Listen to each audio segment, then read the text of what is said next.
على رسوله الكريم اما بعد فاعوذ بالله من الشيطان الرجيم بسم الله الرحمن الرحيم رب اشرح لي صدري ويسر لي امري واحلل عقدة من لساني يفقهوا قولي ظهر الفساد في البر والبحر بما كسبت ايدي الناس ليذيقهم بعد الذي عملوا لعلهم يرجعون۔ شروع کرتی ہوں اللہ کے نام سے جو بے انتہا مہربان نہایت رحم فرمانے والا ہے۔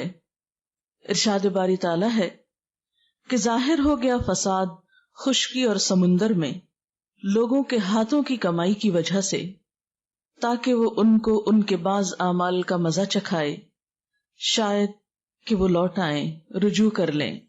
معزز خواتین، اس وقت جب ہم اپنے آس پاس کی دنیا پہ نظر دوڑاتے ہیں، خواہ ہم اپنے گھروں کو دیکھیں، خاندانوں کو دیکھیں، اپنے شہر کو دیکھیں یا اپنے ملک کو دیکھیں، یا مجموعی طور پر پوری دنیا کی صورتحال کو دیکھیں، تو یوں لگتا ہے جیسے چین رخصت ہو گیا ہو۔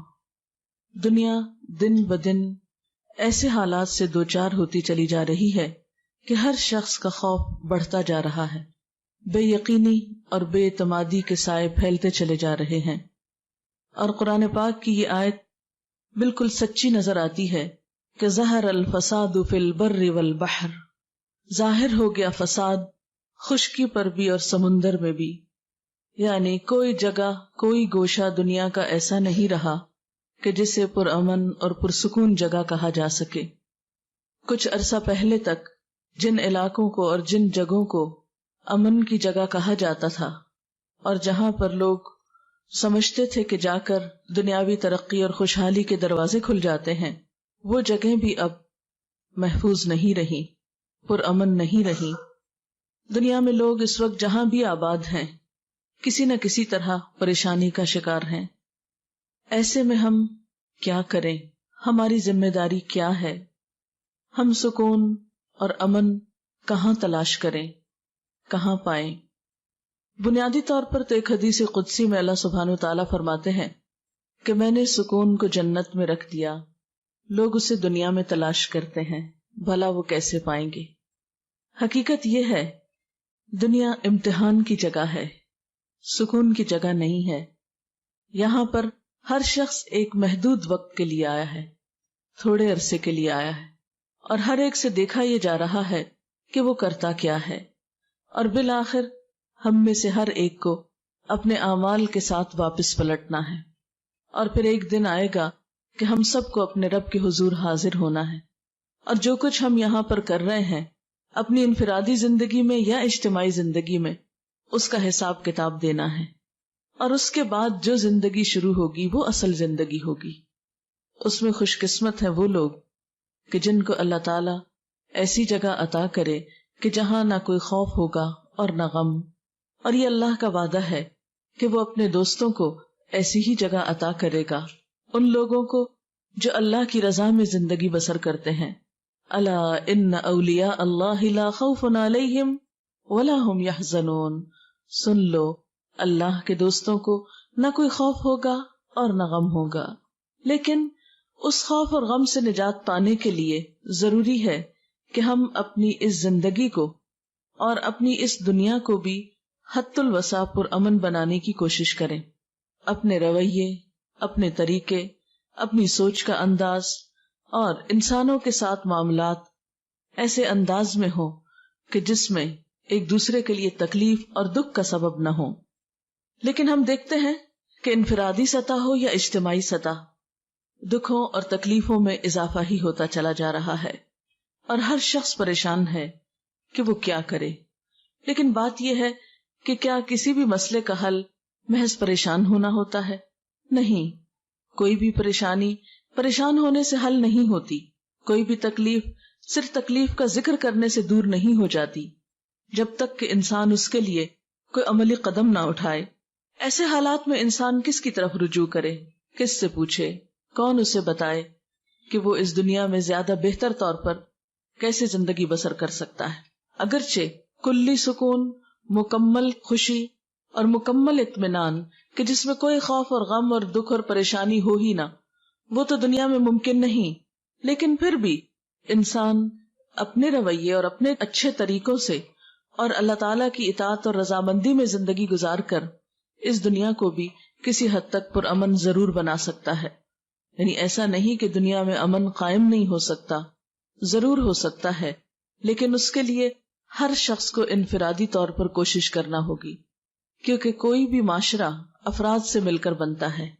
ہر شخص صرف ایک نہیں ہوتا، ایک ایک فرد مل کر پوری قوم بن جاتا ہے. ایسے قطرے قطرے سے مل کر بنتا ہے سمندر. اسی طرح باقی تمام چیزوں میں بھی یہی اصول ہے.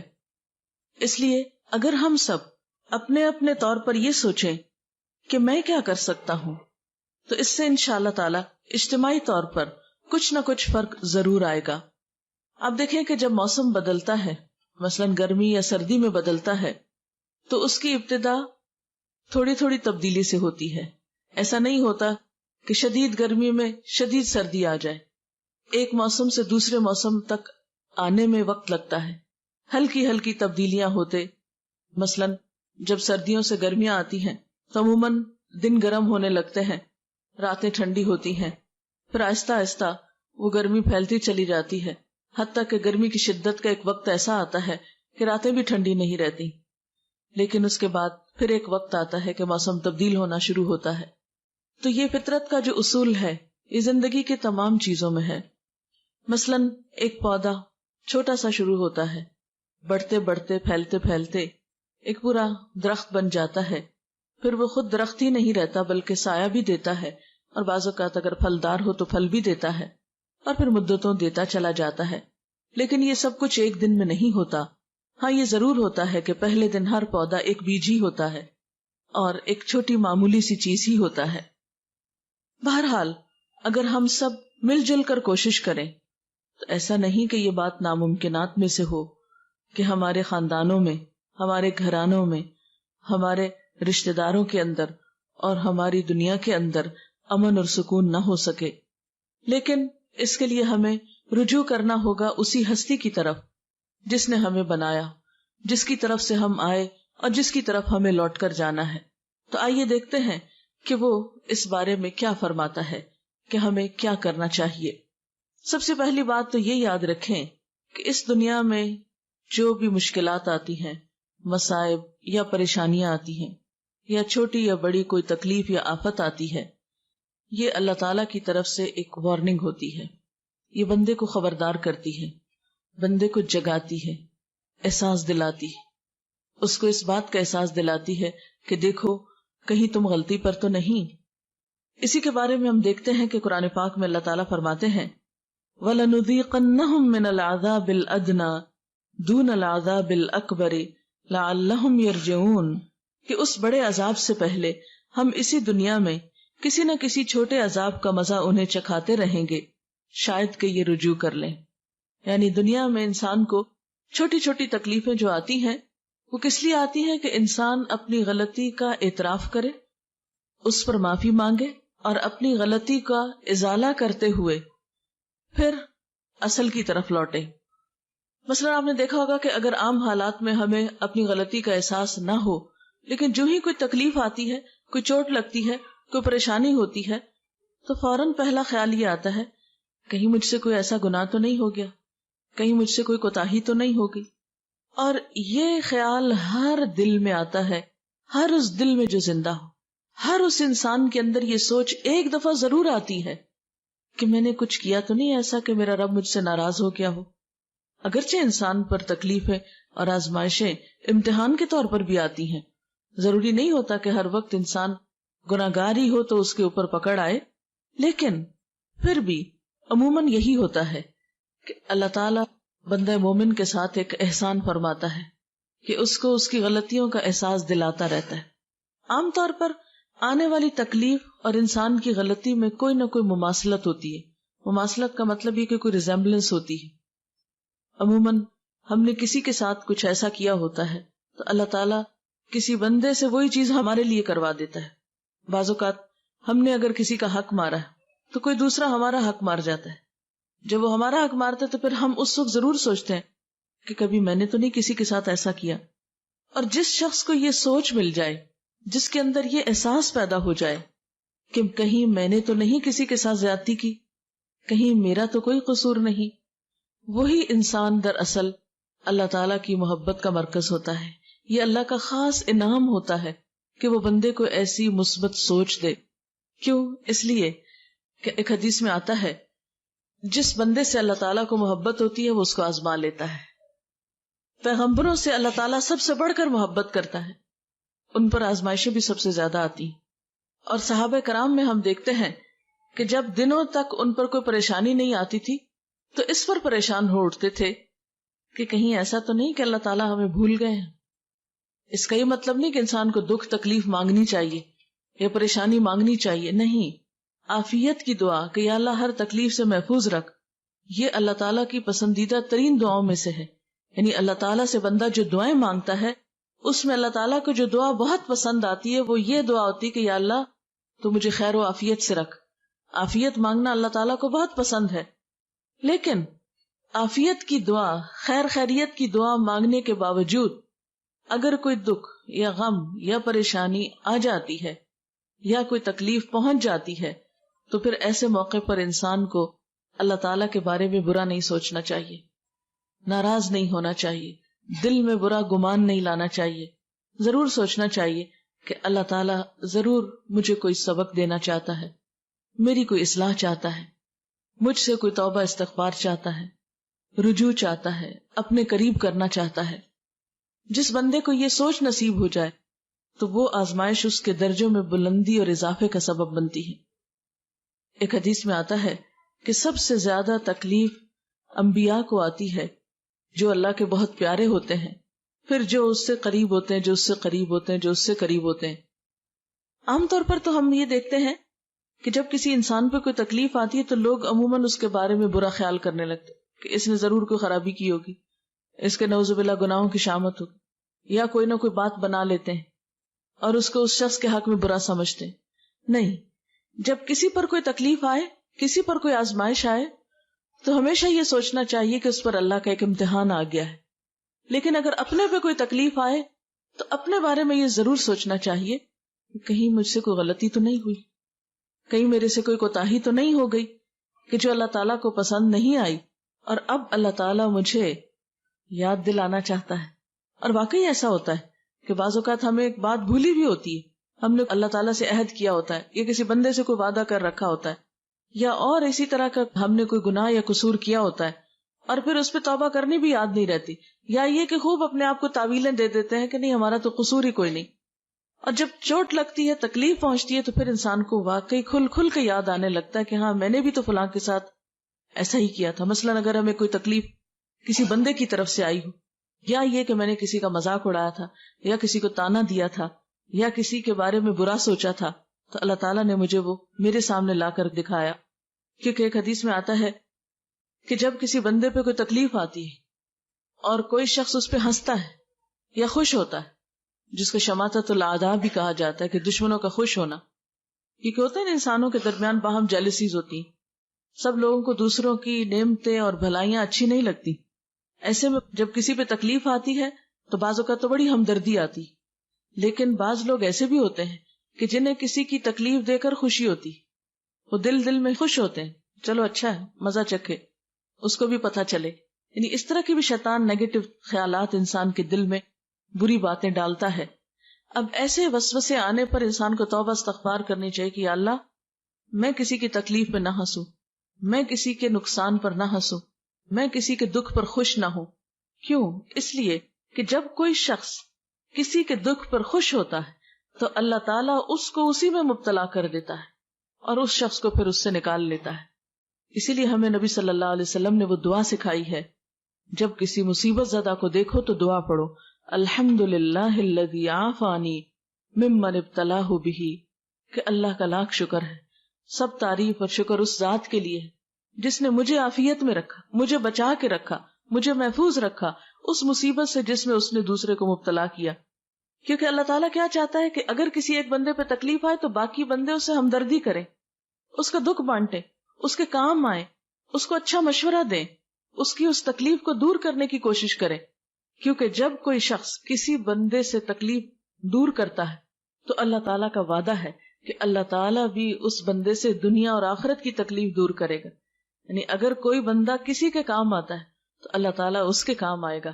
ایک اور حدیث میں آتا ہے کہ اللہ تعالیٰ اس بندے کی مدد میں رہتا ہے جب تک کہ وہ بندہ کسی بندے کی مدد کرتا رہتا ہے. آپ نے دیکھا ہوگا کہ چھوٹے بچے بعض اوقات گرتے ہیں یا انہیں کچھ چوٹ لگتی ہے تو سب ہنسنا شروع کر دیتے ہیں. یہ ہنسنے کا موقع نہیں ہوتا. ایسے میں بعض اوقات بے اختیار ہنسی آ بھی جاتی ہے. یعنی وہ کوئی ایسے اینگل پہ گرتا ہے یا کوئی ایسے شکل ہو جاتی ہے اس کی کہ انسان ایک دم اپنے ہنسی پہ کنٹرول نہیں کر سکتا, لیکن فوراً ہی توبہ استغفار کرنی چاہیے. ہنسنے کا موقع نہیں ہوتا. مثلا کوئی چھلکے سے پھسل گیا, کسی کی ہڈی ٹوٹ گئی. اب دیکھیں لوگ جو اپریل فول مناتے ہیں اس میں بھی کیا کرتے ہیں, دوسروں کو پریشان کر کے, دوسروں کو تکلیف دے کے خود ہنس رہے ہوتے ہیں. تو یہ ہمارے معاشرے کی ایک ٹریجڈی ہے, دوسروں کے دکھ پہ ہنسنا, دوسروں کی مصیبت پہ خوش ہونا, کبھی ظاہری اور کبھی دل میں. لیکن جو بندہ اس عادت بد کا شکار ہو اسے یاد رکھنا چاہیے کہ جب تک وہ خود اس مصیبت میں مبتلا نہ ہوگا وہ دنیا سے نہیں جائے گا, کیونکہ یہ اللہ کا وعدہ ہے کہ دوسروں کی مصیبت پہ ہنسنے والے کو موت سے پہلے اس مصیبت میں مبتلا کروں گا. اس لیے کسی کی بیماری اور دکھ دیکھیں یا کوئی چھوٹی بڑی مصیبت, چھوٹی سے چھوٹی تکلیف میں بھی کسی کو دیکھیں, فوراً یہ دعا پڑھیں, کیونکہ حدیث میں آتا ہے کہ جو شخص مصیبت زدہ کو دیکھ کر یہ دعا پڑھتا ہے اللہ تعالیٰ اسے اس مصیبت سے بچا لیتا ہے. کوئی بیماری ہو, کوئی غم ہو, دکھ ہو, تو اس کے ساتھ اظہار ہمدردی بھی کرے اور اس کے ساتھ ساتھ یہ ہے کہ اپنے لیے دعا بھی مانگ لے. بہرحال دنیا کے جتنے بھی دکھ ہوتے ہیں, چاہے وہ جسمانی تکلیفیں ہوں, چاہے وہ اولاد کی تکلیف ہو, چاہے وہ مالی پریشانی ہو, چاہے وہ کوئی اور دکھ ہو جس کا کوئی نام نہ ہو لیکن وہ انسان کو کھائے جا رہا ہو, یہ ساری چیزیں, حتیٰ کہ ایک کانٹا بھی جو مومن کو چبھتا ہے وہ بھی اس کے گناہوں کا کفارہ بن جاتا ہے. اس لیے ہمیشہ یہ سوچنا چاہیے کہ کہیں کو اللہ تعالیٰ کی ناراضگی کی بات تو نہیں ہو گئی, اور دکھ اور غم کے پہنچنے پر فوراً اللہ کی طرف رجوع کرنا چاہیے. قرآن پاک میں اللہ تعالیٰ فرماتے ہیں وَلَنَبْلُوَنَّكُمْ بِشَيْءٍ مِّنَ الْخَوْفِ وَالْجُوعِ وَنَقْصٍ مِّنَ الْأَمْوَالِ وَالْأَنفُسِ وَالثَّمَرَاتِ وَبَشِّرِ الصَّابِرِينَ الَّذِينَ إِذَا أَصَابَتْهُمْ مُصِيبَةٌ قَالُوا إِنَّا لِلَّهِ وَإِنَّا إِلَيْهِ رَاجِعُونَ. ہم ضرور آزمائیں گے تم کو ساتھ کسی بھی چیز کے خوف میں سے, جانوں اور مالوں کے نقصان میں سے اور پھلوں کے نقصان میں سے, اور خوشخبری دے دو صبر کرنے والوں کو کہ جب انہیں کوئی مصیبت پہنچتی ہے تو فوراً کہتے ہیں ہم اللہ کے لیے ہیں اور اسی کی طرف لوٹ کے جانے والے. یعنی ہم بھی اللہ کی طرف سے آئے ہیں, اسی نے ہمیں یہاں رہنے کا موقع دیا اور واپسی بھی اسی کی طرف. فرمایا اولئک علیہم صلوات من ربہم ورحمہ, ایسے ہی لوگوں پر رب کی طرف سے نوازشیں ہوں گی اور اللہ کی رحمت بھی ایسے لوگوں پر آئے گی. اس لیے فوراً اللہ سے رجوع کی دعا کرنی چاہیے. ایک صحابی آپ صلی اللہ علیہ وسلم کے پاس تھے کہ آپ کا چراغ بجھ گیا, یعنی جیسے لائٹ چلی جاتی ہے, تو اس موقع پر آپ نے انا للہ پڑھا. اس نے کہا کہ کیا چراغ کے بجھنے پہ بھی انا للہ پڑھا جاتا ہے؟ تو آپ نے فرمایا کیا یہ مصیبت نہیں ہے؟ یعنی لائٹ کا جانا بھی تو ایک مصیبت ہوتی. تو ایسے موقع پر بھی انسان فوراً اللہ کو یاد کرے, چھوٹی تکلیف ہو یا بڑی تکلیف ہو, جسمانی ہو یا روحانی ہو, مالی ہو یا بدنی ہو, کچھ بھی ہو. کسی انسان نے کوئی تانا دے دیا, کوئی بےزتی کر دی, کوئی کچھ کر دیا, اس موقع پر بھی فوراً اللہ کی طرف رجوع کرنا چاہیے. قرآن پاک میں اللہ تعالیٰ فرماتے ہیں وَأَنِيبُوا إِلَىٰ رَبِّكُمْ وَأَسْلِمُوا لَهُ مِن قَبْلِ أَن يَأْتِيَكُمُ الْعَذَابُ ثُمَّ لَا تُنصَرُونَ, اور پلٹ آؤ اپنے رب کی طرف اور مطیع بن جاؤ, یعنی اطاعت کرنے لگو اس کی, اس سے پہلے کہ تم پہ عذاب آ جائے اور پھر کہیں سے تمہیں مدد نہ مل سکے. یعنی اس سے پہلے کہ بڑی مصیبت میں پھنسو اپنے رب کی طرف پلٹ آؤ, لوٹ آؤ, معافی مانگ لو, اسے راضی کر لو, کیونکہ ویسے بھی جانا تو اس کی طرف ہے نا. خدا نہ خواستہ اس سے بڑی کوئی پریشانی آ گئی کہ جس میں زندگی سے بھی ہاتھ دھونا پڑ گیا, اللہ نہ کرے, تو پھر کیا ہوگا؟ پھر کیا منہ دکھائیں گے اس کو؟ پھر مرنے کے بعد تو کوئی اس کو راضی کر نہیں سکتا. یہی ایک چانس ہے, یہی ایک موقع ہے کہ اللہ تعالیٰ سے انسان گڑ گڑا کے دعائیں مانگے اور اس سے معافی مانگے اپنے سارے قصوروں کی کہ اللہ اگر یہ تکلیف تیری کسی ناراضگی کی وجہ سے آئی ہے تو میں اپنے سارے قصوروں کا اعتراف کرتا ہوں تاکہ تو مجھ سے راضی ہو جائے. اس لیے کہ اگر رب راضی تو ہر چیز انسان کے لیے آسان ہے, اور اگر وہ ناراض ہے تو دنیا کی ساری خوشیاں انسان کے لیے ہیج ہے. سب سے بڑا غم انسان کا یہ ہونا چاہیے کہ میرا رب مجھ سے راضی ہو جائے. پھر اسی طرح آپ دیکھیں کہ بعض تکلیفیں تو ذاتی ہوتی ہیں لیکن بعض تکلیفیں قومی اور اجتماعی ہوتی ہیں. آج کے دنیا میں اس وقت ہم دیکھتے ہیں کہ امت مسلمہ پہ ایک بہت سخت وقت ہے. ہماری آزادیاں خطرے میں ہیں, ہماری جان و مال خطرے میں ہے ایک طرح سے, اور اتنے انپریڈکٹیبل حالات ہیں کہ کسی چیز کو آپ پریڈکٹ نہیں کر سکتے کہ یہ ہوگا یا وہ ہوگا, کچھ نہیں پتا کیا ہوگا. جو بھی ظلم و ستم دنیا میں ہوتا ہے ہم یہ نہیں کہہ سکتے کہ یہ تو اس پر ہوا اور ہمیں کچھ نہیں ہو سکتا. ہمارا یہ رویہ نہیں ہونا چاہیے. ہمیں فوراً سوچنا چاہیے کہ ایسا ان کے ساتھ کیوں ہوا, کیا وجہ تھی, یہ حالات وہاں کیوں پیش آئے, اور خدا نہ خواستہ کہیں ایسا تو نہیں کہ ہم بھی کسی ایسے ہی رستے پہ چلے جا رہے ہوں, کہیں ایسا تو نہیں کہ ہم بھی اللہ تعالیٰ کی ناراضگی کے کام کر رہے ہوں ایک قومی حیثیت میں. اسی لیے اللہ سبحانہ وتعالیٰ قرآن پاک میں فرماتے ہیں وَاتَّقُوا فِتْنَةً لَا تُصِيبَنَّ الَّذِينَ ظَلَمُوا مِنْكُمْ خَاصَّةً, بچو اس فتنے سے کہ جو تم میں سے صرف ان لوگوں کو خاص طور پہ نہیں پہنچے گی, یعنی جس کی شامت جنہوں نے تم میں سے ظلم کیا. وَاعْلَمُوا أَنَّ اللَّهَ شَدِيدُ الْعِقَابِ, اور جان لو بے شک اللہ سخت سزا دینے والا ہے. یعنی کسی قوم پر خدا نہ خواستہ جب کوئی عذاب یا مصیبت آتی ہے تو یہ نہیں ہوتا کہ اس میں سے یہ کہا جائے کہ ہاں فلاں فلاں تو بڑا نیک تھا, اس کو باہر نکال لیا جائے. نہیں, پھر جب ایسی آزمائشیں اور آفات اور مصیبتیں آتی, خدا نہ خواستہ کہیں زلزلہ ہو, کہیں اور ایسی تکلیف ہو, تو پھر یہ نہیں ہوتا کہ چند لوگوں کو وہاں سے نکال لیا جائے یا بچا لیا جائے. وہ تو پھر آٹے کے ساتھ گن بھی پس جاتا ہے. اور ہم دیکھتے ہیں کہ ایک حدیث میں بھی اس طرح کا مفہوم آتا ہے کہ جب کسی قوم پر اجتماعی عذاب آتا ہے تو اس میں نیک و بد سب مارے جاتے ہیں. پھر قیامت کے دن ہر شخص اپنی نیت کے ساتھ اٹھے گا.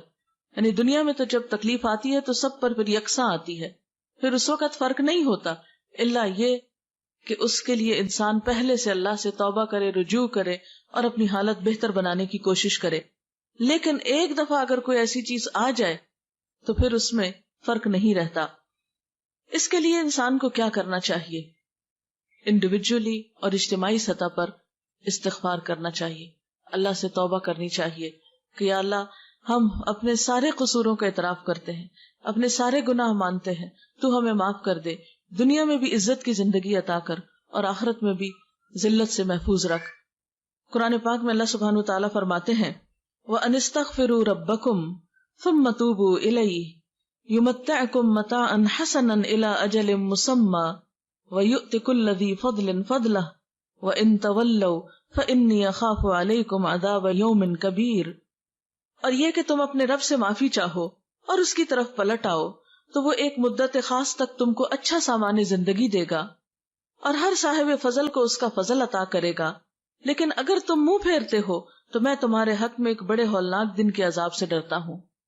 اسی طرح حضرت ہود علیہ السلام نے اپنی قوم سے یہی کہا وَيَا قَوْمِ اسْتَغْفِرُوا رَبَّكُمْ ثُمَّ تُوبُوا إِلَيْهِ يُرْسِلِ السَّمَاءَ عَلَيْكُمْ مِدْرَارًا وَيَزِدْكُمْ قُوَّةً إِلَىٰ قُوَّتِكُمْ وَلَا تَتَوَلَّوْا مُجْرِمِينَ. اور اے میری قوم کے لوگو, اپنے رب سے معافی چاہو پھر اس کی طرف پلٹ آؤ, وہ تم پر آسمان کے دہانے کھول دے گا, یعنی خوب بارشیں برسیں گی, اور تمہاری موجودہ قوت پر مزید قوت کا اضافہ کرے گا. مجرم بن کر منہ نہ پھیرو. یعنی انسان کو دنیا میں قوت حاصل کرنے کا طریقہ کیا بتایا گیا کہ تم اپنے رب کو راضی کرو, کیونکہ حقیقت یہ ہے کہ جس کے ساتھ اللہ کی مدد ہو, جس کے ساتھ اللہ تعالی کی رحمت ہو, پھر وہ شخص کہیں بھی نقصان نہیں اٹھاتا, کیونکہ اس کائنات کی سب سے بڑی قوت اللہ کی قوت ہے. اور جس نے اپنے رب کو راضی کر لیا اس نے سب سے مضبوط سہارے کو تھام لیا, وہ اللہ کی حفاظت میں آ گیا, اور جو اللہ کی حفاظت میں آ جائے اسے کوئی بھی پھر نقصان نہیں دے سکتا. اور اللہ کی حفاظت میں آنے کے لیے کیا نسخہ ہے؟ استغفار کا نسخہ ہے. اور قرآن پاک میں الگ الگ کے علاوہ سب کو مل کر بھی استغفار کرنے کے لیے کہا گیا ہے. ارشاد باری تعالیٰ ہے وَتُوبُوا إِلَى اللَّهِ جَمِيعًا أَيُّهَا الْمُؤْمِنُونَ لَعَلَّكُمْ تُفْلِحُونَ. اور توبہ کرو اللہ کی طرف سارے مل کر, اکٹھے ہو کر, جمیعاً, أَيُّهَا الْمُؤْمِنُونَ, اے مومنو, لَعَلَّكُمْ تُفْلِحُونَ, تاکہ تم کامیاب ہو جاؤ. اب اللہ تعالیٰ سے استغفار کا طریقہ کیا ہے؟ ایک تو یہ کہ انسان اپنی زبان میں استغفار کرے, اکیلے کرے یا ایسے جیسے کٹھے کہیں بھی کسی مجلس میں ہے. مرد حضرات تو روز نمازوں میں جمع ہوتے ہیں, جمعے میں ہوتے ہیں, اور بڑے بڑے اجتماعات میں ہوتے ہیں. اب ہم دیکھتے ہیں کہ مثلاً ملک میں جیسے ملین مارچ تو بہت ہو رہے ہیں، لیکن میں نے ابھی تک تو نہیں پڑھا، شاید میرا علم اتنا نہ ہو، کسی ملین مارچ میں سب نے مل کر کو استغفار کی ہو. ٹھیک ہے، دوسروں کو ان کی غلطیوں پہ بلیم کرتے ہیں، لیکن اس کے ساتھ ساتھ ہمیں اپنی غلطیوں کو دیکھنا چاہیے. ہم مسلمانوں کو اپنے قصوروں کو بھی دیکھنا چاہیے کہ ہم میں کہاں ہے اتحاد، کہاں ہے ایک دوسرے کا دکھ درد، کہاں ہے ایک دوسرے کو کلمہ حق کہنے کی عادت، کہ کوئی خرابی کر رہا ہو تو ہم اس کو اچھی طرح بلائیں، یا کوئی اگر غلط کام کر رہا ہے تو عموماً ہم کہتے ہیں ٹھیک ہے اس کی مرضی، کرتا تو کرتا رہے. ہم دیکھتے بھی ہیں تو سمجھاتے نہیں. مثلا آپ کسی خاندان میں ہی دیکھ لیں، پہلے کیا ہوتا تھا کہ گھر کے بڑے بزرگوں کا ایک مقام ہوتا تھا کہ کہیں پر بھی خاندان میں کوئی خرابی، کہیں کوئی زیادتی دیکھتے تھے تو مل ملا کر اس کو ٹھیک کرنے کی کوشش کرتے تھے. کہیں کسی کے اوپر کوئی آفت مصیبت ہوتی تھی تو سب پہنچ کر اس کی مصیبت میں اس کا ہاتھ بٹاتے تھے. لیکن اب آپ دیکھیں کہ زندگیاں کیا ہیں، ہر کوئی اپنی دنیا میں مصروف ہے. کسی پہ اچھا وقت ہے تو ہمیں کیا، اور کسی پہ اگر تکلیف ہے تو ہمیں کیا. کوئی آگے بڑھ کر کسی کی مدد کرنے کو تیار نہیں ہوتا. یہ رویہ جو ہے یہ سب کے لیے بھی نقصان دہ ہوتا ہے. آج اگر کوئی تکلیف میں تو کل ہم خدا نخواستہ ہو سکتے ہیں. اگر آج ہم کسی کے کام نہیں آتے تو کل کوئی ہمیں کیوں پوچھے گا. انسان تنہا زندگی نہیں بسر کر سکتا، انسان کو انسان کی ضرورت ہے. اس لیے زندگی گزارنے کا یہ رویہ اور یہ نسخہ کہ انسان صرف اپنی ذات کی فکر کرے، صرف اپنے آپ میں رہے، انتہائی نقصان دہ رویہ ہے، انتہائی نقصان دہ طریقہ ہے. کیونکہ کوئی بھی انسان اکیلا سب کچھ نہیں کر سکتا. ہم یہ نہیں کر سکتے کہ اس سے تکلیف پہنچی تو اس سے کاٹ کے بیٹھ گئے، اس نے تھوڑا بہت کچھ کہہ دیا تو اس سے ناراض ہو گئے، کسی تیسرے نے کچھ کہہ دیا تو اس سے بول چال بند کر لی. بھلا ہم آئسولیٹ ہو کر سب سے کٹ کے کہاں رہ سکتے ہیں. اس لیے ہمیں ایک دوسرے کو تھامنا بھی ہے، ایک دوسرے کو اچھائی کی طرف بلانا بھی ہے، برائی سے روکنا بھی ہے، اور استغفار بھی کرنا ہے. پھر اس کے ساتھ ساتھ یہ کہ کثرت سے اللہ تعالیٰ کا ذکر کرنا چاہیے. ٹھیک ہے، اگر دنیا کے حالات ہم نہیں بدل سکتے، اپنے آپ کو تو بدل سکتے ہیں نا. اگر دنیا میں اس وقت تباہی اور بربادی ہے، یا اس کے سامان نظر آتے ہیں، یا حشر سامانیاں نظر آتی ہیں، تو ایسے موقع پر کم از کم ہم اپنے آپ کو تو سنبھالیں، ہم اپنے اندر تو سکون پیدا کریں. تو اس کے لیے کیا ہے، یا ایھا الذین آمنوا اذکروا اللہ ذکرا کثیرا وسبحوہ بکرۃ واصیلا. اے لوگو جو ایمان لائے ہو، اللہ کو یاد کرو کثرت کے ساتھ، بہت زیادہ اس کا ذکر کرو، اور صبح و شام اس کی تسبیح بیان کرو. اس لیے اٹھتے بیٹھتے چلتے پھرتے کثرت سے اللہ کا ذکر کرنا چاہیے. اس لیے کہ الا بذکر اللہ تطمئن القلوب، سنو اللہ کے ذکر سے دل اطمینان پاتے ہیں، دلوں کا سکون اللہ کے ذکر میں ہے. اگر انسان باہر کے حالات نہیں بدل سکتا اور اپنا اندر مطمئن ہے تو بہت سے فیصلے بھی بہت آسانی سے کر سکتا ہے. اس کے لیے صبر لازم ہے. اس لیے قرآن پاک میں اللہ تعالیٰ فرماتے ہیں یا ایھا الذین آمنوا استعینوا بالصبر والصلاۃ. اے لوگو جو ایمان لائے ہو، صبر اور نماز سے مدد مانگو. یعنی مشکلات میں کیا کرو، صبر کے ساتھ اور اللہ سے مدد مانگتے ہوئے آگے بڑھنا چاہیے. کیونکہ ہر چیز اللہ کے ہاتھ میں ہے، اور جب اس سے مانگیں گے، اسے پکاریں گے اور وہ دعا سنے گا، تو اس سے بڑھ کر کسی کے پاس کوئی نسخہ نہیں ہے کسی بھی مسئلے کو حل کرنے کا. ٹھیک ہے، ہم دل کا بوجھ ہلکا کرنے کے لیے بہن بھائیوں سے شیئر کرتے ہیں، دوستوں سے شیئر کرتے ہیں، لیکن یاد رکھیے کہ ان کے پاس کوئی جادو کی چھڑی نہیں ہے. جادو کے اندر کیا طاقت ہے کہ جادو کی چھڑی کو ہم علاج سمجھے؟ وہ بھی کوئی چیز نہیں ہے. تو اصل مدد جو ہے وہ اللہ کی طرف سے آتی ہے، اور اس کے لیے انسان کو پھر نفل حاجت پڑھ کر اللہ تعالیٰ کی طرف رجوع کرنا چاہیے. اور پھر خاص طور پر یہ دعا پڑھنی چاہیے، ربنا افرغ علینا صبرا وثبت اقدامنا وانصرنا علی القوم الکافرین. اے ہمارے رب، ہم پر صبر ڈال دے اور ہمارے قدم جما دے، اور کافر قوم پر ہمیں مدد عطا فرما. فتنوں اور مصیبتوں اور آفتوں سے بچنے کے لیے خاص طور پر اللہ تعالیٰ سے دعا کرنی چاہیے کہ اللہ تعالیٰ ہمیں محفوظ رکھے. رسول اللہ صلی اللہ علیہ وسلم نے فرمایا، دعا نازل شدہ آفات اور جو بھی نازل نہیں ہوئی سب کے لیے فائدہ مند ہے. یعنی دعا کا کرنا جو ہے وہ بہت فائدہ مند ہے. ان مصیبتوں کے لیے بھی فائدہ مند ہے جو آ چکی ہوں، اور ان مصیبتوں میں بھی دعا فائدہ دیتی ہے جو ابھی نہ آئی ہوں. اس لیے اللہ کے بندو خوب دعا کرو. اس کے بعد یہ ہے کہ قرآن پاک سے مضبوط تعلق قائم کرنا چاہیے، کیونکہ قرآن پاک نجات کا ذریعہ ہے. رسول اللہ صلی اللہ علیہ وسلم نے فرمایا، ان قریب ایک بڑا فتنہ سر اٹھائے گا. صحابی نے عرض کیا، اس فتنے میں ذریعہ نجات کیا ہوگا؟ یعنی فتنہ تو ہوگا، مصیبت تو ہوگی، پھر ہم کیسے بچیں گے اس سے؟ فرمایا، اللہ کی کتاب. یعنی قرآن حکیم ایک ایسا نسخہ ہے کہ جس کے ذریعے انسان فتنوں سے محفوظ رہ سکتا ہے. اس کتاب میں تم سے پہلے گزرے ہوئے لوگوں کے حالات ہیں، تم سے بعد ہونے والی باتوں کی خبر ہے، تمہارے آپس کے معاملات کا فیصلہ ہے. جو کوئی اسے چھوڑ کر کسی اور بات کو اپنی ہدایت کا ذریعہ بنائے گا اللہ اسے گمراہ کر دے گا. اللہ کی مضبوط رسی یہی ہے، یہی حکمتوں سے بھری ہوئی یاد دہانی ہے، یہی بالکل سیدھی راہ ہے. جس نے اس کے ساتھ بات کی سچ کہا، جس نے اس پہ عمل کیا اجر پائے گا، اور جس نے اس کی بنیاد پہ فیصلہ کیا اس نے انصاف کیا. اس لیے انفرادی زندگی ہو یا اجتماعی زندگی ہو یا قومی زندگی ہو، ان سب میں نجات کا ذریعہ صحیح اور درست فیصلے، بہترین رہنمائی اور اللہ کی مدد کا ذریعہ اللہ کی کتاب کو تھامنا ہے. اور حقیقت یہ کہ اللہ تعالیٰ نے یہ کتاب بھیجی ہماری رہنمائی کے لیے تھی کہ جب دنیا میں مشکلات ہوں، تکلیفیں اور پریشانیاں ہوں تو پھر ہم کیا کیا کریں. لیکن ہم زیادہ سے زیادہ اس سے کیا رہنمائی لیتے ہیں؟ اچھا کہ اس مشکل میں کیا وظیفہ پڑھ لیں. یہ کتاب وظیفوں کی کتاب نہیں ہے. ذالک الکتاب لا ریب فیہ ھدی للمتقین، یہ کتاب جس میں کوئی شک نہیں متقی لوگوں کی ہدایت کے لیے آئی ہے.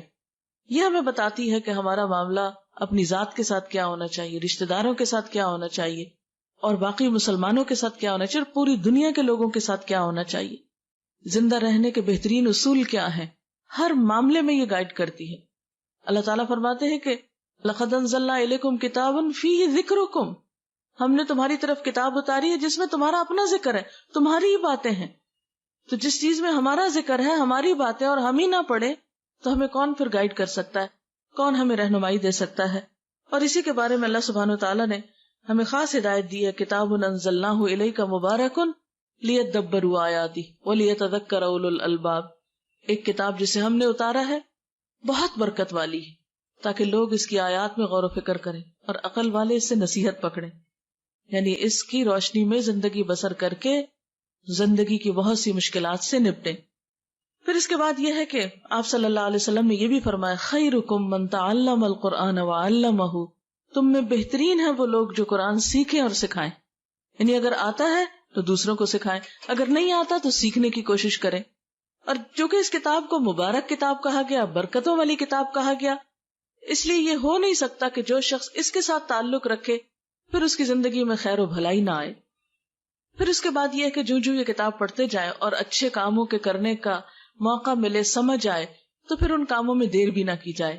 نبی صلی اللہ علیہ وسلم نے فرمایا، بادروا بالاعمال فتنا کقطع اللیل المظلم، لوگو نیک کام کرنے میں جلدی کرو ان فتنوں سے پہلے پہلے جو ایک تاریک رات کے ٹکڑوں کی طرح ہر طرف چھائے ہوئے ہوں گے. یعنی اس سے پہلے کہ نیکی کی مہلت چلی جائے اور ایسی مصیبتیں اور آفات اور پریشانیاں اور فتنے آ جائیں کہ جو کالی رات سے بھی زیادہ سیاہ ہوں، کہ جن میں انسان کو پھر یہ سمجھ نہ آئے کہ وہ جائے کدھر. آج کل بھی جب میں اخبار پڑھتی ہوں یا میں دیکھتی ہوں ٹیلی ویژن پہ نیوز وغیرہ، تو میں جب عراقی لوگوں کا حال دیکھتی ہوں تو میں سوچتی ہوں یہ بھی ہماری طرح کے انسان ہیں. آج ہی میں شاید پڑھ رہی تھی کہ 3 ارب ڈالر کا بارود جو ہے وہ استعمال ہوا ہے. آپ خود سوچے کہ کبھی ایسا ہوتا ہے نا 14 اگست میں جب کبھی فائر ورکس ہوتا ہے تو جس رات کو ہوتا ہے آپ یقین کریں کہ ساری رات ایسا لگتا ہے کہ جیسے ہر طرف سے بارود کی اور مسالے کی بو آ رہی ہو اور دھواں دھواں دھواں، ایک بے چینی سی ہوتی. میں سوچ رہی تھی کہ جس ملک کے اندر اتنا بارود پھٹا ہو، جس ملک کے اندر کئی فٹ اور کئی میٹر کی گہرائی تک جا کے بم پھٹے ہوں، وہاں کے لوگوں کی نیندیں اور آرام اور ان کا سانس لینا، اور جہاں پانی نہ ملتا ہو، جہاں بجلی نہ ہو، آپ دیکھیں چند گھنٹوں کے لیے بجلی جاتی ہے تو کیا برا حال ہو جاتا ہے. جہاں دنوں بجلی نہ ہو، جہاں اسپتالوں میں بجلی نہ ہو، جہاں ہر طرف ایک افراتفری اور لوٹ مار ہو، جہاں بچے جو ہیں وہ اپنی زندگی سے ہاتھ دھو رہے ہوں، جہاں زخمیوں کی مرہم پٹی کرنے والا کوئی نہ ہو، جہاں اسپتالوں میں مورچریز میں پڑے ہوئے مردے تعفن چھوڑ رہے ہوں، ان کو دفنانے والا نہ ہو کوئی، تو آپ خود سوچ سکتے ہیں کہ وہاں لوگوں کی زندگی کتنی اجیرن ہوگی، کتنی اجیرن ہوگی، کیسی کیسی آزمائش ہوگی. بچوں کو چھوٹی سی کوئی تکلیف ہوتی ہے تو ہم بے چین ہو اٹھتے ہیں. آج ہی صبح میں ایک تصویر دیکھ رہی تھی اور بچہ بہت ہو چکا تھا تو اس کی ماں اس کا ہاتھ پکڑ کے اسے چوم رہی تھی، اور بچے کا منہ ایسے کھلا تھا جیسے نیند میں عام طور پہ بچوں کا منہ کھل جاتا ہے. ایسے ماں کا حال دیکھ کے بالکل صبر نہیں مجھے آ رہا تھا کہ یا اللہ ہم بھی مائیں ہیں اور ہم اپنے بچوں کو ذرا سی دیر نہ دیکھے تو ہمیں چین نہیں آتا. یہ بھی انسان ہیں، یہ بھی مائیں ہیں، اور ان کو اپنے کوئی مستقبل کا نہیں پتا کہ امن ہوگا کہ نہیں، زندگی ہوگی کہ نہیں، کھانے کو ملے گا کہ نہیں، کاروبار بنے گے کہ نہیں، جابز ملیں گے کہ نہیں، ہر چیز کی بے یقینی. یہ ساری آفت جو ہے یہ اگر انسانوں کے ایک گروہ پہ آ گئی ہے تو آپ دیکھ ہی رہے ہیں کہ دنیا میں باتیں کیا ہو رہی ہیں کہ اب کس کی باری ہے. حیرت ہوتی ہے مجھے ایسی باتیں سن کر اور کر کے کہ ہم کس بات کے انتظار میں بیٹھے ہیں، اب کس کی باری. یعنی یوں لگتا ہے جیسے میچ کھیلا جا رہا ہو اور ایک دوسرے سے پوچھ رہے ہو کہ اب کس کی باری ہے. یعنی کس قدر افسوسناک حال ہے اور کتنی بے حسی ہے کہ بجائے اس کے کہ ہم اللہ سے توبہ کریں اور استغفار کریں، ہم اس انتظار میں بیٹھے ہیں کہ اب کس کی باری ہے. کوئی کھیل ہے، کوئی میچ ہے کہ جس کو ہم دیکھ دیکھ کے لطف اندوز ہو رہے ہیں. تو ایسے موقعوں پر جو نیکی اپنی ذاتی حد تک خود کسی کو احساس دلا کے یا کوئی نیکی کا اچھا کام ہم کر سکتے ہیں تو وہ تو کم از کم کریں. آپ نے فرمایا کہ نیک اعمال کرنے میں دیر نہ کرو. کوئی پتہ نہیں کل کا دن کیسا ہو، کوئی پتہ نہیں کہ اگلا سال کیسا ہو، کل کا وقت کیسا آئے. اس لیے جو خیر بھلائی آج کر سکتے ہو اسے نہ ٹالو. اور اس میں آپ دیکھیں کہ سب سے پہلے ہمیں اپنے فرائض پورے کرنے چاہیے. ہم نماز میں سستی کر دیتے ہیں، اچھا ابھی پڑھی ہے چلو پھر پڑھ لیں گے، ابھی نیند آ رہی ہے، ابھی ذرا ہم بازار میں ہیں، ابھی ہم وہاں جا رہے ہیں، ابھی جلدی ہے، کوئی نہ کوئی بہانہ کر کے ہم نمازیں چھوڑے رکھتے ہیں. آپ دیکھیں نماز وہ چیز ہے کہ جس کا قیامت کے دن سب سے پہلا سوال ہوگا. اگر یہی پوری نہیں تو آگے وہ کیا دکھائیں گے؟ یا تو ہم یہ کہیں کہ ہم نے مرنا نہیں، یا یہ کہیں کہ مرنے کے بعد جی نہیں اٹھنا، یا یہ کہیں کہ کوئی حساب کتاب ہے ہی نہیں. اگر ہم یہ کہتے ہیں تو پھر ٹھیک ہے، جیسے چاہیں زندگی بسر کرے. جب ہم مانتے ہیں کہ قیامت آنی، جب ہم مانتے ہیں کہ ہم سے سوال ہوگا، تو پھر ہم اپنے فرائض کیوں نہیں پورے کرتے؟ فرض ہوتا ہے، وہ لازمی چیز ہے، اس کا حساب ہونا ہے، اس کی پوچھ ہونی ہے. اس لیے اس کو کیے بغیر چارہ ہی نہیں، اس کو کیے بغیر گزارا ہی نہیں. وہ اسی وقت ہوگا جب ہم کریں گے. تو اس لیے سب سے پہلی چیز تو ہمیں اپنے فرائض کے کرنے میں اپنی نمازوں کی پابندی اور اپنے باقی فرائض جو ہمارے حقوق العباد کی طرف مثلاً جو ہے ان کی طرف ہمیں توجہ دینی چاہیے. نبی صلی اللہ علیہ وسلم نے خاص طور پر دوسروں کا حق مارنے سے منع کیا ہے. اور دوسروں کا حق کیا ہے؟ مثلا بہن بھائیوں کا حق مار جانا، یا دوسروں کا حق مار کے ایک بچے کو دے دینا، یا اسی طرح کے اور بہت سے ظلم و ستم کے معاملات ہمارے معاشرے میں ہوتے رہتے ہیں. مثلا ہمارے یہاں لڑکیوں کو وراثت سے محروم کر دیا جاتا ہے، یا اسی طرح یہ ہے کہ جو رشتہ دار کمزور ہوتے ہیں یا یتیم بچے ہوتے ہیں، بعض اوقات ان کی پراپرٹی پہ، ان کے مال پہ، ان کی چیزوں پہ قبضہ کر لیا جاتا ہے. تو یہ ساری ظلم کی قسمیں ہیں. اور آپ کو یہ تو معلوم ہے کہ بندے جب تک حق معاف نہیں کریں گے اللہ تعالیٰ بھی معاف نہیں کریں گے. حقوق العباد کی ادائیگی جو ہے وہ بہت ضروری ہے. اس کے لیے آپ صلی اللہ علیہ وسلم نے فرمایا ظلم کرنے سے بچو، اس لیے کہ ظلم قیامت والے دن اندھیروں کا باعث ہوگا. یعنی کہ ظلم جو ہے وہ اندھیرے کی شکل میں انسان کے ساتھ ہوگا قیامت کے دن. اندھیرا کیسی چیز ہوتی ہے کہ آپ بیٹھے اور لائٹ چلی گئی تو ایک دم دل پھٹنے لگتا ہے کہ یہ کیا، یعنی ایک ناپسندیدہ چیز ہے. تو قیامت کا دن جو اتنا طویل دن ہوگا، وہاں اگر انسان اندھیروں میں ہو تو اس کے پاس کیا باقی رہا. پھر اسی طرح یہ ہے کہ صدقہ خیرات کا خصوصی اہتمام کرنا چاہیے. کسی بھی آفت، تکلیف، مصیبت پہ تھوڑا ہو یا زیادہ کچھ نہ کچھ صدقہ ضرور کرنا چاہیے. آپ صلی اللہ علیہ وسلم نے فرمایا صدقہ و خیرات میں جلدی کرو، اس لیے کہ بلا صدقے سے نہیں بڑھتی. یعنی جب انسان صدقہ کرتا ہے تو بلائیں جو ہیں وہ واپس پلٹ جاتی ہیں. ایک اور موقع پہ فرمایا صدقہ اللہ کے غضب کو ٹھنڈا کرتا ہے اور بری موت سے بچاتا ہے انسان کو. پھر اسی طرح یہ ہے کہ ہمیں صرف خود اچھے کام نہیں کرنے، دوسروں کو بھی بتانے ہیں. نیکی کا حکم دینا اور برائیوں سے روکنا. اللہ تعالیٰ فرماتے ہیں والعصر ان الانسان لفی خسر الا الذین آمنوا وعملوا الصالحات وتواصوا بالحق وتواصوا بالصبر. قسم ہے زمانے کی، بے شک انسان خسارے میں ہے سوائے ان لوگوں کے جو ایمان لائے، جنہوں نے نیک عمل کیے، ایک دوسرے کو حق بات کہی اور ایک دوسرے کو صبر کی تلقین کی. تو اس سے بھی کیا پتہ چلتا ہے کہ انسان نقصان سے بچ ہی نہیں سکتا جب تک کہ ذاتی زندگی میں اچھے کام یعنی ایمان اور عمل صالح کے ساتھ ساتھ ایک دوسرے کو حق بات نہ کہے. بعض اوقات ہم ایک بات اپنے دل میں محسوس کر رہے ہوتے ہیں کہ بات سچی یہ ہے اور حقیقت یہ ہے، لیکن ہم دوسرے کے لحاظ میں اس کو نہیں بتاتے کہ دوسرا مائنڈ کر جائے گا، دوسرے کو اچھا نہیں لگے گا. یہاں آپ دیکھ رہے ہیں کہ اللہ تعالیٰ قسم کھا کے فرما رہے ہیں، زمانے کی قسم ہے، انسان نقصان میں ہے جب تک کہ یہ چار کام نہ کرے.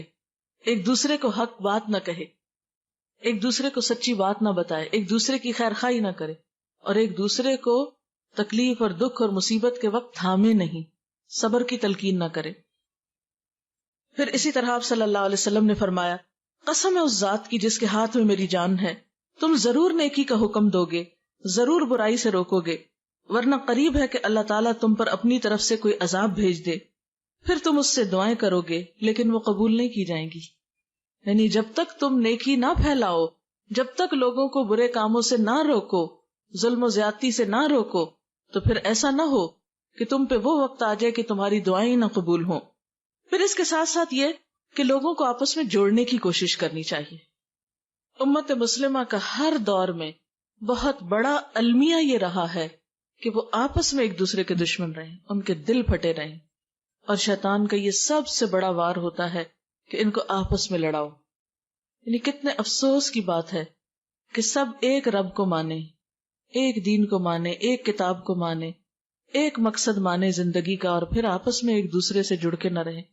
اور یاد رکھیں، ایک دوسرے سے صرف اس وقت جڑا جا سکتا ہے جب انسان دوسروں کی غلطیوں کو معاف کر دے، ان کی غلطیوں سے درگزر کرے، ان کی برائی کے جواب میں اچھائی کرے۔ ادفع باللتی ہی احسن فاذا الذی بینک وبینہ عداوۃ کأنہ ولی حمیم۔ کوئی برا کر بھی جائے تو تم برائی کا جواب کس سے دو؟ اچھے طریقے سے دو، تو پھر وہ شخص جس کے اور تمہارے درمیان عداوت ہے وہ ایسے ہو جائے گا جیسے دلی دوست ہو، ولی حمیم، گہرے دوست کی طرح ہو جائے گا دشمن بھی۔ لیکن آج افسوس یہ کہ دشمنوں کو تو دور کی بات کہ ہم دوست بنائیں، ہم نے تو دوستوں کو دشمن بنا لیا ہے، اپنے بھی دشمن بنتے جا رہے ہیں، اپنے بھی ایک دوسرے سے دور ہوتے چلے جا رہے ہیں۔ یہ انسان کے لیے کوئی اچھی علامت تو نہیں، یہ اللہ کی رحمت کی علامت تو نہیں۔ اللہ کی رحمت، اللہ کا احسان، اور انسان اس دنیا میں اس وقت نعمتوں سے متمتع ہوتا ہے جب انسان خوش ہوتا ہے، انسانوں کے بیچ میں ہوتا۔ آپ اکیلے خوش نہیں ہو سکتے، اکیلے کتنا ہنسیں گے؟ اگر آپ سب سے کٹ کے اپنی ذات میں رہنا شروع کر دیں، کتنا ہنسیں گے آپ ہنس بھی نہیں سکتے۔ آپ روتے ہو، کوئی آپ کو آنسو پوچھنے والا نہیں ہوگا۔ اصل میں آپ صلی اللہ علیہ وسلم نے فرمایا، کیا میں تم کو بتاؤں کہ قیامت کے دن مجھ سے سب سے زیادہ قریب کون لوگ ہوں گے؟ مجلس کے اعتبار سے یعنی سب سے قریب میرے کون بیٹھے ہوں گے؟ وہ لوگ جو منکسر المزاج ہوں گے، المعطئون اکنافا، کندھے جھکا کے رکھنے والے، یعنی عاجزی برتنے والے، الذین یألفون ویؤلفون، وہ لوگ جو محبت کرتے ہیں اور کیے جاتے ہیں، وہ دوسروں سے محبت کرتے ہیں اور دوسرے ان سے محبت کرتے ہیں۔ یعنی قیامت کے دن اللہ کے رسول صلی اللہ علیہ وسلم انہی لوگوں کو اپنے قریب کریں گے کہ جو محبت دینا اور لینا جانتے ہیں۔ ان بندوں میں کوئی خیر نہیں کہ جو کسی کو محبت دے نہ سکے اور محبت کروا نہ سکے۔ نفرتیں خریدنا بڑا آسان ہے، آپ ایک دو سنا دیں کسی کو، وہ آپ کی جان کا دشمن ہو جائے گا، کیا مشکل ہے۔ لیکن کسی انسان کو، اور وہ بھی اس کو کہ جو آپ سے دور بھاگتا ہو، آپ سے برا کرتا ہو، اس کو اپنا بنانا، یہی تو امتحان ہے، یہی تو ایک آزمائش ہے۔ اور جو شخص ان تکلیفوں پہ صبر کر سکتا ہے وہی ایک خوشحال زندگی بسر کر سکتا۔ خیر تنہا ہونے میں نہیں ہے، خیر مل جل کے رہنے میں ہے۔ جب خاندانوں کے اندر آپس میں محبتیں ہوتی تھی، آپس میں کھلے دل سے لوگ ایک دوسرے کو ملتے تھے تو اس کو انجوائے بھی کرتے تھے۔ جب سے ہم صرف اپنی ذات کے لیے بھلائی اور خیر اور صرف خود خوش ہونا چاہتے اور ہم سکڑتے چلے جا رہے، تو اس میں حقیقی خوشیاں نہیں رہی۔ مثلا ایک بہو ہی آتی، پہلے تو سب سے شوہر کو اس کے ماں باپ سے کاٹتی ہے، پھر جب بچے پیدا ہوتے ہیں تو ان کو رشتہ داروں سے کاٹ دیتی ہے، اور صرف ایک یکرخا خاندان اپنے میکے کے ساتھ ہی جوڑ کے رکھنے کے ادھوری خوشیاں پاتی۔ لیکن وہ جو دونوں خاندانوں سے بنانا جانتی ہے وہ اصل خوشیاں پانا جانتی۔ لیکن یاد رکھیں کہ کچھ لوگ تو ہمیں محبت دیتے ہیں، کچھ کو ہمیں دینی پڑتی۔ یعنی اپنے ماں باپ تو ہمیں دیتے ہیں، جواب میں اگر ہم نے دے دی تو کیا دیا، لیکن سسرال والے دیتے نہیں، انہیں دینی پڑتی۔ تو جب آپ دے کے وہاں سے لیتے، ایک تو نا کہ آپ لے کر دیتے ہیں، اور ایک یہ کہ دے کر لیتے ہیں، تو ماں باپ سے لے کر جواب میں دیتے ہیں اور سسرال کو دے کر جواب میں لیتے ہیں۔ اور صرف ماں باپ اور سسرال ہی کا کمپیریزن نہیں، سارے انسانوں کی یہی دو قسمیں۔ کچھ لوگ یک طرفہ طور پہ آپ سے محبت کرتے، آپ کچھ بھی کریں وہ آپ سے محبت کرتے ہیں، لیکن کچھ لوگوں کو آپ کو محبت دینی ہے تب وہ آپ سے محبت کریں گے۔ اس میں آپ کا کیا کمال ہے کہ کوئی خود سے ہی آپ سے محبت کر رہا ہے، اس میں آپ کا تو کمال نہیں۔ آپ کا کمال اس میں ہے کہ جو آپ سے کٹے، جیسے وہ حدیث قدسی میں آتا ہے، جو مجھ سے کٹے میں اس سے جڑوں. لیکن ہم اکثر یہ بھی معلوم کرنے کی کوشش نہیں کرتے کہ کوئی مجھ سے کٹ رہا ہے تو کیوں کٹ رہا ہے. ہم کہتے ہیں ٹھیک ہے تم روٹھے ہم چھوٹے، نہیں بولتے تو نہ بولو، جاؤ. یہ تو تکبر کی علامت ہے، یہ تو انا پرستی. اس انا پرستی کا نتیجہ کیا ہوگا؟ یہ ہمیں کہاں پہنچائے گی؟ کتنی خوشیاں دے گی؟ کتنا دین کا فائدہ ہوگا؟ اس لیے اگر ہم چاہتے ہیں کہ دنیا میں امن اور بھلائی ہو تو اس کے لیے ضروری ہے کہ ہم مسلمانوں کی صفوں میں اتحاد پیدا کرنے کی کوشش کریں، لوگوں کو آپس میں جوڑنے کی کوشش کریں، نہ کہ توڑنے کی کوشش. وَاعْتَصِمُوا بِحَبْلِ اللَّهِ جَمِيعًا وَلَا تَفَرَّقُوا، خصوصاً دین کے نام پر کہ اللہ کی رسی کو سب مل کے مضبوطی سے تھام. اور اللہ کی رسی اللہ کی کتاب ہے، قرآن. تو یہ اکیلے اکیلے نہیں تھاما جا سکتا اور نہ تھام کے رہ سکتے ہیں جب تک کہ آپ مل جل کر نہ اسے تھامیں.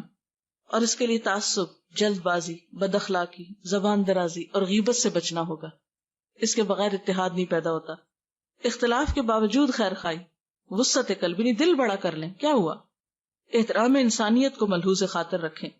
بے بنیاد باتوں، توہمات، بے فائدہ تبصروں اور بحث مباحثے سے پرہیز کریں. بعضوں کا جرا شروع کر دیتے ہیں ہم چھوٹی چھوٹی باتوں پر اپنی رائے ٹھونسنے کی یا مسلط کرنے کی کوشش کرتے ہیں. اس سے بھی پھر خرابی پھیلتی. ہر قسم کے حالات، غم ہو یا خوشی، امن ہو یا جنگ، تعمیری کاموں کی رفتار میں کمی نہ آنے دیں. اور پھر اللہ پہ بھروسہ رکھیں، کیونکہ اگر اللہ کی مدد انسان کے ساتھ ہو تو کوئی نقصان نہیں دے سکتا. ان ینصرکم اللہ فلا غالب لکم، اگر اللہ تمہاری مدد کرے گا تو تم پہ کوئی غالب نہیں آ سکتا. وَإِن يَخْذُلْكُمْ، اگر وہ تم کو چھوڑ دے گا، فَمَنْ ذَا الَّذِي يَنصُرُكُمْ مِنْ بَعْدِهِ، تو کون ہے جو اس کے بعد تمہاری مدد کرے. وَعَلَى اللَّهِ فَلْيَتَوَكَّلِ الْمُؤْمِنُونَ، اور اللہ پر ہی بھروسہ رکھنا چاہیے مومنوں کو. ہر معاملے میں اللہ کی طرف رجوع ضروری ہے. اور پھر اللہ تعالیٰ کا وعدہ سچا ہے کہ مدد ضرور آئے گی، لیکن اس کے لیے تمہیں آگے بڑھنا ہوگا. اور وہ کیا ہے؟ یا ایھا الذین آمنوا، اے لوگو جو ایمان لائے، ان تنصروا اللہ ینصرکم وَيُثَبِّتْ أَقْدَامَكُمْ، اگر تم اللہ کی مدد کرو گے تو اللہ تمہاری مدد کرے گا اور تمہارے قدم جما دے گا. یعنی تم اللہ کے دین کی خدمت کرو گے، اللہ کی طرف رجوع کرو گے تو اس کی مدد بھی تمہاری طرف آئے. اگر تم اسے یاد نہیں کرو گے تو وہ تمہیں نہیں یاد کرے گا. اللہ کا وعدہ ہے فَاذْكُرُونِي أَذْكُرْكُمْ، تم مجھے یاد کرو میں تمہیں یاد رکھوں گا. پھر اسی طرح وَلَيَنْصُرَنَّ اللَّهَ مَن يَنْصُرُهُ، اللہ ضرور مدد کرے گا اس کی جو اس کی مدد کرے گا. اور اللہ کی مدد، اللہ کو ویسے تو مدد نہیں چاہیے، اللہ کی مدد سے مراد اللہ کے دین کی مدد ہے، اللہ کے دین کی خدمت ہے. لیکن اگر ہم اس کے دین کی مدد نہیں کریں گے، ہم آگے نہیں بڑھیں گے تو وہ کیوں آگے بڑھے؟ اگر ہم اس کے دین کی خدمت نہیں کریں گے تو وہ پھر ہمارے لیے دنیا کے امن اور خوشحالی کو کیوں لائے؟ اور پھر آخری بات یہ کہ صرف باتیں ہی کرنے سے کام نہیں چلے گا جب تک کہ ہمارا عمل نہ بدلے. ہم ٹھوس کام نہ کریں، واقعی پروڈکٹیو کام نہ کریں. صرف نعرے بازی کرنا یا لفاظی کرنا یا جذباتی باتیں کرنا، اس سے کام نہیں چلے گا. اس کی بجائے ٹھوس بنیادوں پہ کام کرنے کی ضرورت ہے. ہر شخص صرف ماتم کر کے یا ایک دوسرے کو برا بھلا کہہ کے یا صرف غم میں آنسو بہا کے یہ سمجھے کہ ہم کامیاب ہو جائیں گے انفرادی یا قومی سطح پر، تو یہ کافی نہیں. اس کے لیے ہمیں تعلیم اور تربیت اور ہر طرح کے ہنر اور ٹیکنالوجی میں آگے بڑھنا ہوگا. اور یہ کام صرف باتوں سے نہیں ہوتا، اس کے لیے لمبی محنت اور کوشش کی ضرورت ہوتی. جس طرح ایک شخص آپ دیکھیں کہ زندگی میں جب قابل بنتا ہے تو اس کو سال لگتے ہیں، تو جب ایک قوم ترقی کرتی ہے تو اس کو پھر اور بھی زیادہ وقت لگتا ہے. لیکن اگر سارے قدم اٹھانا شروع کر دیں، ہر شخص اپنی ذاتی حیثیت پہ دیکھے کہ میں کیا کر رہا ہوں، کیا دنیا میں جب مصیبت آتی ہے تو میرے عمل میں کچھ فرق پڑتا ہے، یا کسی کی تکلیف دیکھ کر مجھے کچھ نصیحت ہوتی ہے، میں اپنے طرز عمل کو بدلتی ہوں. اور چند ایک سوال ہیں، ہم سب اپنے آپ سے پوچھیں کہ کیا میں اپنا وقت ضائع تو نہیں کرتی؟ کیا میں نے سستی، کاہلی اور غفلت چھوڑ دی ہے؟ کیا میرے تعمیری کاموں میں کچھ تیزی آئی ہے؟ یعنی میں اپنا وقت زیادہ اچھے پروڈکٹیو کاموں میں گزارتی ہوں؟ کیا میرے معمولات میں کچھ تبدیلی آئی ہے؟ کیا میں نے زندگی کو محض سیر و تفریح اور صرف شاپنگ اور صرف گپ شپ اور پارٹنگ، صرف یہی زندگی کو سمجھ رکھا ہے، یا کچھ تعمیری کام بھی میری زندگی میں ہیں؟ کیا میں نے اپنے اندر اخلاقی خوبیاں پیدا کی ہیں اور برائیوں سے بچنا شروع کیا ہے؟ کیا میں نے اللہ کے دین کی خدمت کے لیے کوئی قربانی کی ہے؟ اگر آج مجھے موت آ جائے تو میں اللہ کو جواب دینے کے لیے اپنے آپ کو کتنا تیار پاتی ہوں. میں سمجھتی ہوں کہ میرے پاس اتنے عمل ہیں کہ میں اسے راضی کر سکوں، اور اگر نہیں تو کوشش کیے بغیر خود بخود تو جمع نہیں ہوں گے. اگر میں نہیں بدلتی تو دنیا کیسے بدلے گی؟ دنیا کے حالات کیسے بدل سکتے ہیں؟ اور اگر دنیا کے حالات نہ بھی بدل سکے تو کم از کم ہم اپنے آپ کو تو بدل لیں. افراد کے ہاتھوں میں ہے اقوام کی تقدیر، ہر فرد ہے ملت کے مقدر کا ستارہ. اللہ تعالیٰ سے دعا ہے کہ اللہ تعالیٰ ہمیں صحیح سوچ اور سمجھ دے اور بہترین عمل کی توفیق عطا فرمائے. وآخر دعوانا ان الحمد للہ رب العالمین. دعا کر لیتے. سبحان اللہ والحمد للہ ولا الہ الا اللہ واللہ اکبر ولا حول ولا قوة الا باللہ العلی العظیم. اللہم صل علی محمد وعلی آل محمد کما صلیت علی ابراہیم وعلی آل ابراہیم انک حمید مجید. اللہم بارک علی محمد وعلی آل محمد کما بارکت علی ابراہیم وعلی آل ابراہیم انک حمید مجید. ربنا آتنا فی الدنیا حسنۃ وفی الآخرۃ حسنۃ وقنا عذاب النار. ربنا لا تزغ قلوبنا بعد اذ ہدیتنا وہب لنا من لدنک رحمہ انک انت الوہاب. ربنا ہب لنا من ازواجنا وذریاتنا قرۃ اعین واجعلنا للمتقین اماما. یا حی یا قیوم برحمتک نستغیث. لا الہ الا اللہ انت الحلیم الکریم. سبحان اللہ رب العرش العظیم والحمد للہ رب العالمین. رب نسألک موجبات رحمتک وعزائم مغفرتک والغنیمۃ من کل بر والسلامۃ من کل اسم. لا تدع لنا ذنبا الا غفرتہ ولا ہما الا فرجتہ ولا حاجۃ ہی لک رضا الا قضیتہا یا ارحم الراحمین. یا اللہ پاک، جو کچھ ہم نے پڑھا ہے اپنی رحمت سے اسے قبول فرما. یا اللہ تو ہم سب کو معاف فرما دے. یا اللہ ہمارے گناہوں سے درگزر فرما. یا اللہ ہم اپنے سارے قصوروں کا اعتراف کرتے ہیں. یا اللہ تو ہماری اصلاح فرما دے. یا اللہ ہمیں ہمارے نفس کے شر سے بچا لے. یا رب العالمین ہماری عبادت میں لذت پیدا کر دے. ہمیں نماز کا شوق عطا کر دے. یا رب العالمین ہمیں نمازوں کو اچھی طرح پورا کرنے کی توفیق عطا فرما. یا اللہ تو ہمیں صدقہ خیرات کی توفیق عطا فرما. یا اللہ تو نیکیوں کا شوق عطا کر دے، برائیوں سے نفرت دے دے. یا اللہ تو ہمارے گناہوں کو معاف کر دے. یا اللہ تو ہمیں قرآن پاک کی محبت عطا کر دے. یا رب العالمین تو ہمیں جنت الفردوس میں جگہ عطا فرمانا. یا اللہ دوزخ کے عذاب سے بچانا، دنیا کی تمام آزمائشوں سے محفوظ رکھنا. یا اللہ تو پاکستان کی حفاظت فرما. یا اللہ پاکستان کی حفاظت فرما. یا اللہ مسلمانوں کے دلوں کو باہم جوڑ دے، ان نفرتوں کو ختم کر دے. یا رب العالمین تو ہمارے گھرانوں میں سکون پیدا کر دے. یا اللہ ہمارے بچوں کو ہدایت عطا فرما. یا اللہ ہم سب کے دکھ دور فرما، بیماریاں اور تکلیفیں دور فرما. یا اللہ ساری بھلائی تیرے ہاتھ میں ہے، سارا اختیار تیرے پاس ہے. یا اللہ تو ہمیں قرآن کی سچی محبت عطا کر دے. یا اللہ تو ہمارے لیے نیکیوں کے راستے کھول دے. یا رب العالمین جتنی بہنیں آئی ہیں ان سب کا آنا قبول فرما. یا اللہ سب کے بچوں کو ہدایت عطا فرما، دنیا اور آخرت کی کامیابی عطا فرما. ہم سب کے والدین پر اپنی رحمت فرما. یا اللہ تو ہماری کوتاہیوں سے درگزر فرما. ربنا ہب لنا من ازواجنا وذریاتنا قرۃ اعین وجعلنا للمتقین اماما. لا حول ولا قوة الا باللہ العلی العظیم. ربنا لا تزغ قلوبنا بعد اذ ہدیتنا وہب لنا من لدنک رحمہ انک انت الوہاب. ربنا لا تؤاخذنا ان نسینا او اخطأنا. ربنا ولا تحمل علینا اصرا کما حملتہ علی الذین من قبلنا. ربنا ولا تحملنا ما لا طاقة لنا به واعف عنا واغفر لنا وارحمنا انت مولانا فانصرنا علی القوم الکافرین.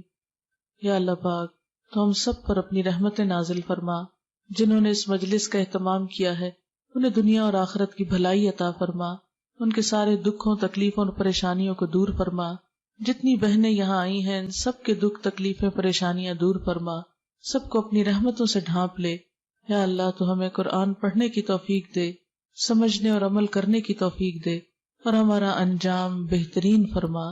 ربنا تقبل منا انک انت السمیع العلیم وتب علینا انک انت التواب الرحیم، وصلی اللہ تعالی علی خیر خلقہ محمد وعلی آلہ واصحابہ واہل بیتہ اجمعین برحمتک یا ارحم الراحمین۔ الہی آمین۔ سبحانک اللہم وبحمدک نشہد ان لا الہ الا انت نستغفرک ونتوب الیک۔ والسلام علیکم ورحمۃ اللہ وبرکاتہ۔